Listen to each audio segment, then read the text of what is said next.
جنت کو وہ بندہ حاصل کرے گا جو اس کے لیے کوشش کرے گا۔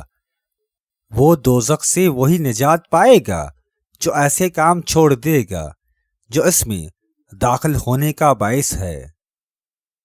برے کام کی نسبت کام کا زیادہ ہونا ایک عمدہ فضیلت اور بعض سے کام کا گھٹیا ہونا نہایت بری خصلت ہے۔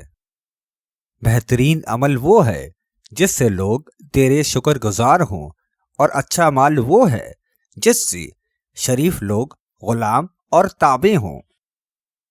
جو کام تو خود نہیں کرتا اس کے کرنے کی نسبت دوسروں کو ہدایت نہ کر، کیونکہ تمہیں اس میں ضرور عاجزی، خواری، مذمت اور شرمساری پیش آئے گی۔ بہت سے روزہ دار ایسے ہیں کہ ان کی بھوک اور پیاس کی سوا روزے سے کچھ فائدہ نہیں، اور بہت شبے دار ایسے ہیں کہ ان کی تکلیف کے سوا شبے داری سے کچھ نفع نہیں۔ آدمی کے لیے یہ نہایت دھوکے کی بات ہے کہ جو کچھ خیال میں آئے اس پر بھروسہ اور اعتماد کر بیٹھے اور اس کے مطابق عمل کرنے لگے۔ لوگوں، ایک پکارنے والے نے پکارا اور ایک نگہبانی کرنے والے نے تمہاری نگہبانی کی، بس تمہیں چاہیے کہ اس پکارنے والے کی بات سنو اور اس نگہبانی کرنے والے کی پیروی کرو۔ اے اللہ کے بندو، اللہ پر یقین کر کے نیک عمل کرو۔ اس کے عذاب سے ڈر کر اللہ کا کلام سن کر اس کا اثر دل پر رکھو۔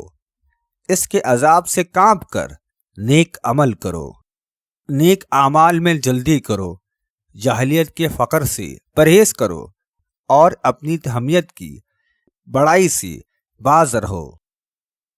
آدمی کا سب سے بڑا مشغلہ فضول کاموں میں پڑنا اور بیکاری ہے۔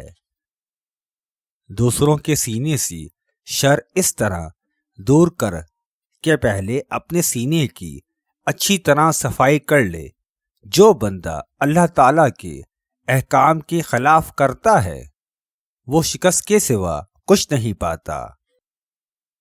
جس چیز کی درستگی تیری معاون و مددگار ہو اسے مت بگاڑ، اور جس دروازے کے کھولنے سے تو عاجز ہے اسے بند نہ کر۔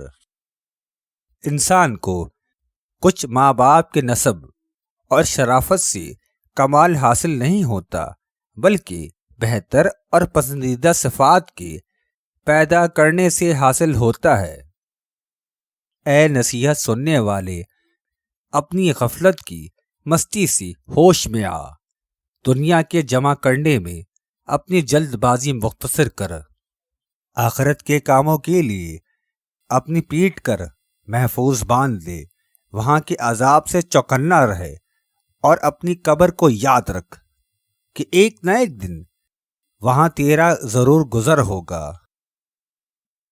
جو آدمی زیادہ خاموش رہنے لگے اور زیادہ تنہا رہنے لگے تو سمجھ جاؤ اس پر اللہ کی رحمت برسنے والی ہے۔